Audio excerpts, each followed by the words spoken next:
Vamos lá?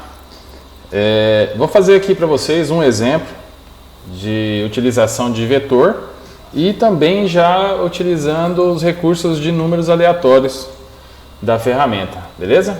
Então, vamos começar o nosso código aqui. Primeira coisa que a gente faz é dar o nome para o nosso algoritmo. Então, eu vou dar o nome aqui, como a gente vai usar um vetor e a intenção é aleatória, eu vou colocar vetor aleatório no nosso nome do algoritmo aqui, tá? Tá.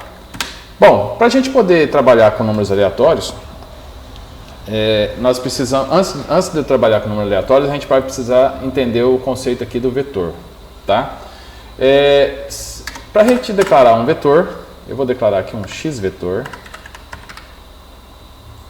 e vou falar que este vetor, esse x-vetor, ele é do tipo vetor e ele vai ter um tamanho de 1 a 10. Então ele vai ter um vetor de 10 posições de caractere. Beleza. Agora, para eu poder armazenar isso aqui, geralmente quando a gente trabalha com vetor, a gente vai precisar fazer um laço de repetição. Então, para poder fazer um laço de repetição aqui, então a gente vai precisar então de uma variável para poder fazer o controle do laço de repetição. Então, eu vou criar aqui um i do tipo inteiro, né? Vou falar rapidinho no vídeo e se vocês ficarem com dúvida, vocês voltam o vídeo e escutam novamente.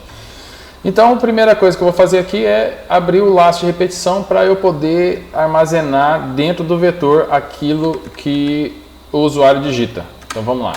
Eu vou fazer aqui um laço para i de 0 até... Qual o tamanho do meu vetor? 10. Então, de 0 a 10, faça. Então, se eu abrir o laço, é recomendado que a gente logo em seguida feche o laço, para que a gente não esqueça de fazer isso depois. Coloque um fim para aqui. Então, eu já tenho um laço aqui indo de 0 a 10. Agora, eu vou ler do usuário algo que ele digita. Então, indentação, 3 barrinhas ou 2, 3 espaços, você decide aí. Leia.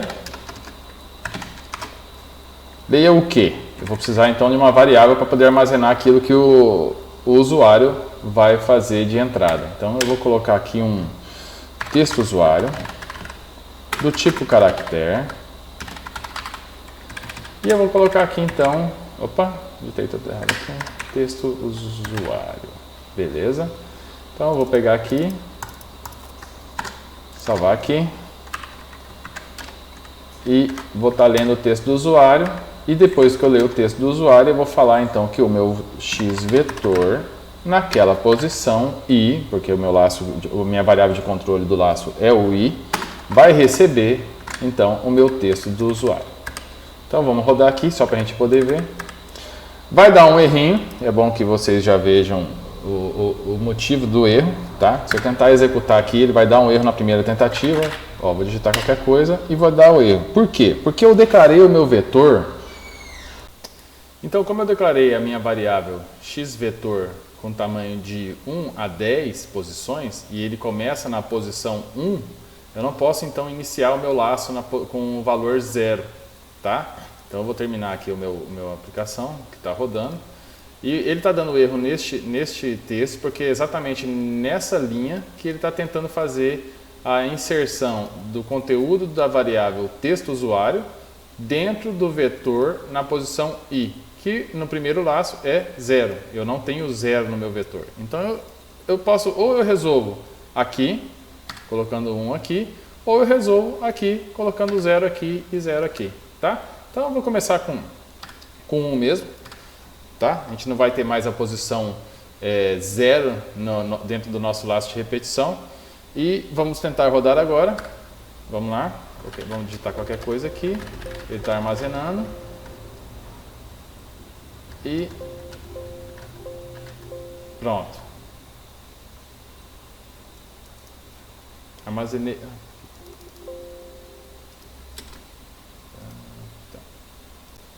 Eu fiz uma edição no vídeo aqui porque, por algum motivo, a ferramenta não estava mostrando aqui o conteúdo do vetor, tá? Eu só reiniciei ele, coloquei o mesmo código ali e já apareceu aqui. Então, tá. Apareceu então aqui, tá beleza. Estamos vendo aqui o vetor e a posição de cada... o conteúdo na posição de cada... o conteúdo em cada posição do vetor, né? Vetor na posição 1 tem QWE, vetor na posição 8 tem UIO. Tá? Digitei números aleatórios aqui só para poder armazenar alguma coisa. E se eu não quisesse mais digitar, como que eu faria? Então eu viria aqui e colocaria o recurso do aleatório on. E aqui embaixo eu desligaria ele, aleatório off. Beleza. Fazendo isso, a ferramenta, no momento em que ela for rodar a aplicação, ele não vai mais solicitar com que o usuário entre com o texto. Ele automaticamente vai pegar números aleatórios. Então, eu vou apertar F9 aqui, olha lá o que ele fez. Ó. Ele pegou números aleatórios, tá? Beleza. E se agora eu quisesse números em vez de texto do usuário? Caso eu fosse digitar números. Então a gente tem uma segunda forma de estar trabalhando com números aleatórios, tá? Então vamos mudar o nosso vetor aqui de caractere para inteiro. E a gente vai fazer aqui agora, não preciso mais do texto do usuário, né? O que eu preciso agora, eu vou colocar aqui vNúmero, por exemplo, para poder pegar, armazenar o que vai vir. Eu poderia não precisar, eu não precisaria usar o vNúmero, eu vou usar só para poder ficar fácil de explicar aqui. E não usarei mais o aleatório on, nem o aleatório off.